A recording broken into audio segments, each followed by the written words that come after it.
Hi, I'm Saki. Welcome back to Corona Crafts Day 2. Today I'm going to show you how to make a face mask.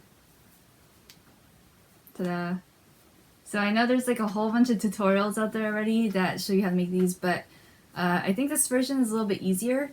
So this video is actually sponsored by my art students. Since I'm unemployed right now, they have decided to pay me as if they're doing a private lesson.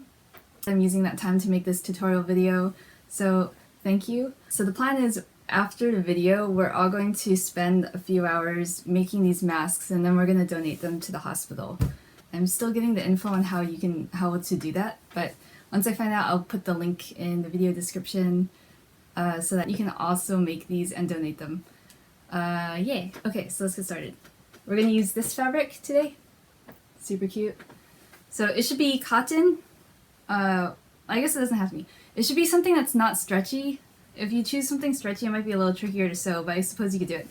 Try to choose something that's, choose a fabric that is not useless. Do not choose this fabric. Choose something that has kind of a tighter weave so that it actually traps germs. Okay, first thing is we're gonna make a template. It's probably the easiest thing in the world. Take a letter-sized sheet of paper, it could be a scrap paper. I'm using my Census 2020 paper, and fold it in half. That's your template. That's it.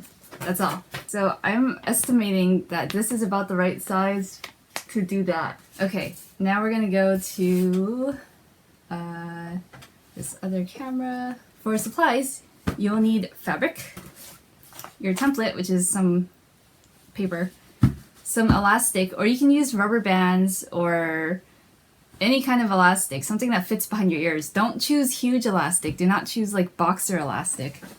And then pins and scissors and something to cut your fabric with, and the sewing machine. So back to here. So I want the final product to be the size of this paper. So what I'm going to do is add a hemline there. I'm going to add about 1 centimeter.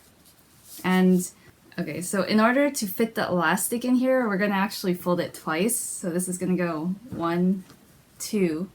So we're going to measure out about 1 inch or 2.5 centimeters there on both sides. All right. So that's about where I'm going to cut. So I'm going to cut here.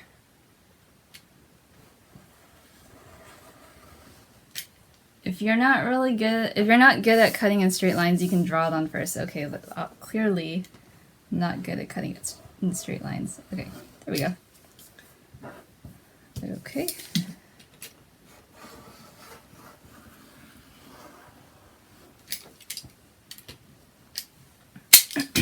Okay, that was so easy. So fold the fabric in half. This is the back side of the fabric is out. So I'm just going to put a few pins right here. And then I'm going to sew along here. We're going to use a basic straight stitch.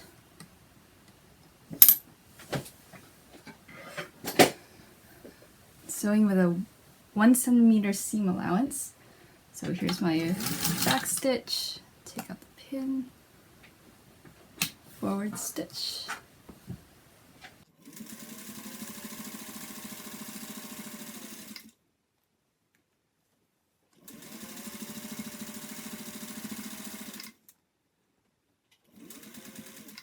Oh, did I run out of thread? Really? Really? At a time like this?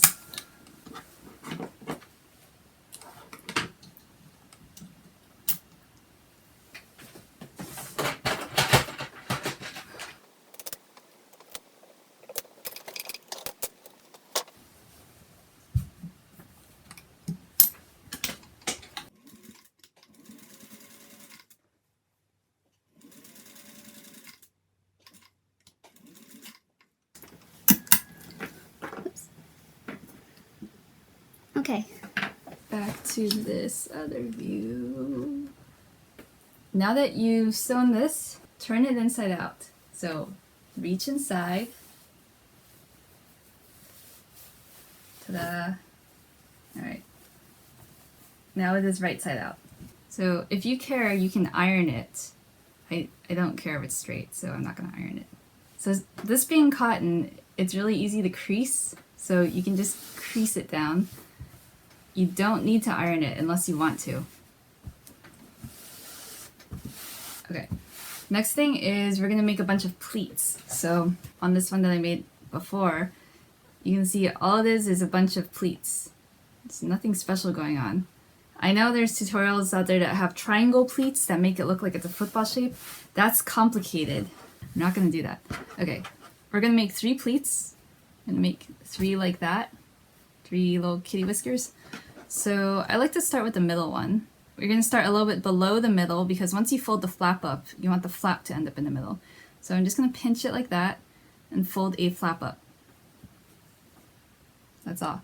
And see how this part's as wide as this part. So that means your seam is in the middle. So I'm going to crease that down a little bit and get a pin and pin through all the layers here. And do the same thing on the other side.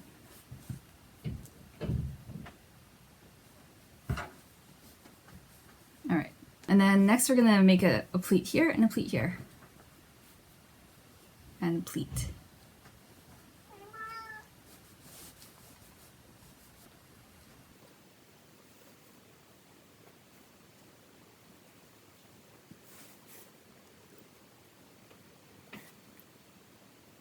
Alright, and then the last one, top one, pinch and pleat.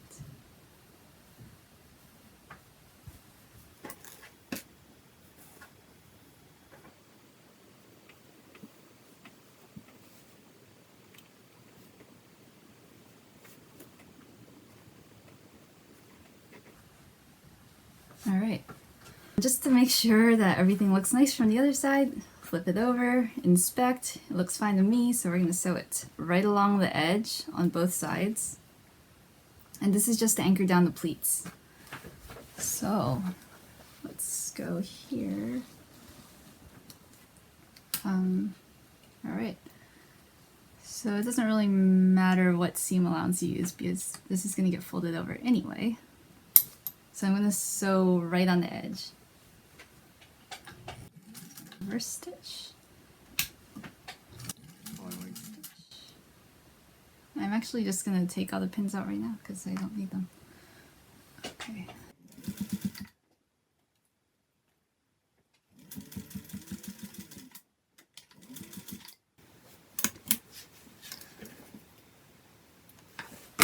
Alright, that's what it looks like. Okay, here's the other side.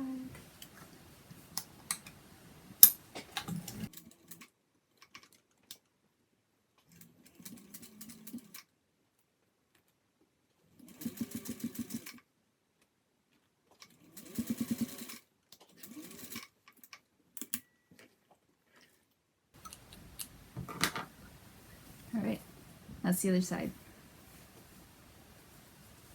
If you're making these for a donation to a hospital, don't try it on because you don't want to put your face in it. But I'm going to try it on because this one's mine. So those accordion folds are going to open up and fit your face. Next step, I'm going to add some elastic. The amount of elastic to use, again, I get my handy measuring tape out and I measure about that much.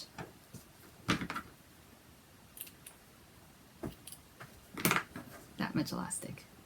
Alright. And same thing.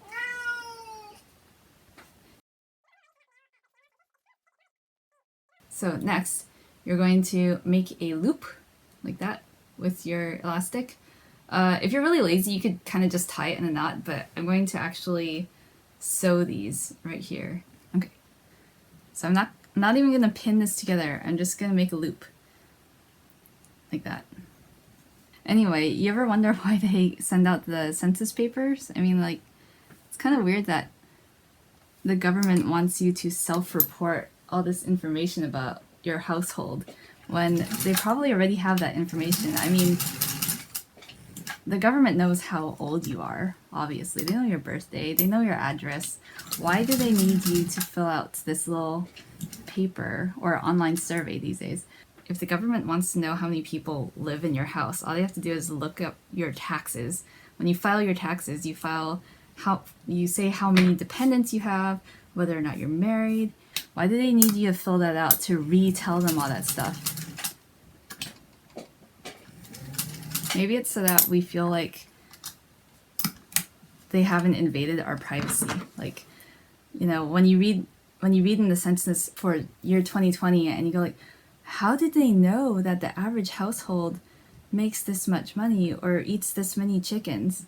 Well, I think people would get creeped out if they found out that the government collected all that information just from snooping. Maybe the census is to make us feel like, oh no, they didn't snoop to get that information. Maybe they actually counted all of those census papers and tallied up those surveys. But really, like, how many people actually take those surveys?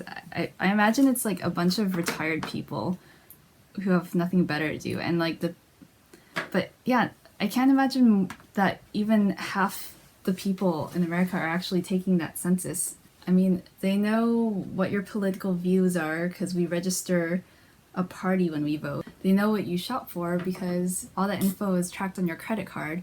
Every time you swipe, they know if you shop at Vaughn's or Target. All right, so next we're gonna put this in here. Decide which one you want to be the back. I'm gonna have this one be the back because the seam is visible and it looks prettier on the other side. So line this up here. Oops. Line it up here. I'm gonna hide this seam inside the fold, and you're just going to do one like that and two. It's gonna be pretty beefy. It's gonna be really thick. So get your beefiest pin, your thickest pin, and pin through all the layers because you will bend flimsier pins. Oh my goodness. Okay. Don't poke yourself. I almost poked myself. Okay, I'm just gonna leave that one there. Other side.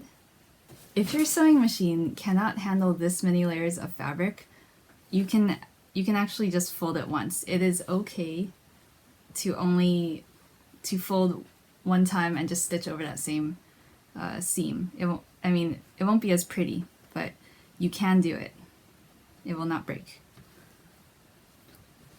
Okay, going to pin that in place. You don't actually have to pin through all the layers. You just have to keep it from unrolling. So I ran out of thick pins. I'm going to use these thin pins. There. Okay, close enough. All right, now we're going to sew along as close to the edge as possible.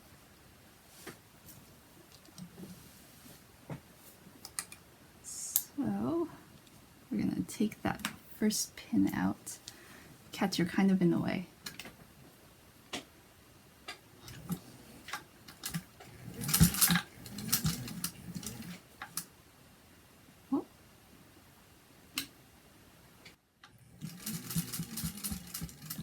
So I'm going to sew kind of carefully here because it's a lot of fabric. You might need to manually guide your needle through the thickest parts.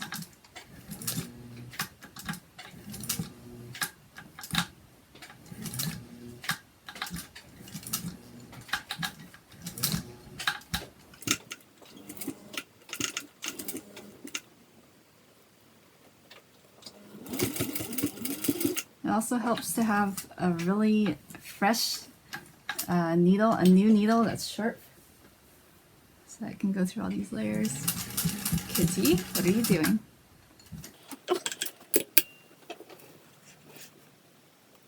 That is not the prettiest seam, but it looks fine from the front and it will hold. Let's trim these loose threads. Alright, same thing other side. I'm going to take this pin out. So it's okay if you sew over the elastic. I'm trying to sew only through the fabric because I want the elastic to be able to scoot around in there and be stretchy. But nothing bad happens if you sew over your elastic. It's just going to stretch a little bit less.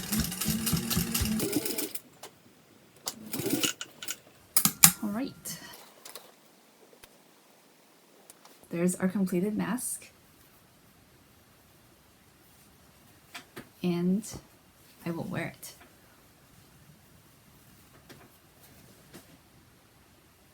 Now I am protected against coronavirus. I hope you enjoyed that tutorial. I will link you to info on how you can donate these to your local hospital.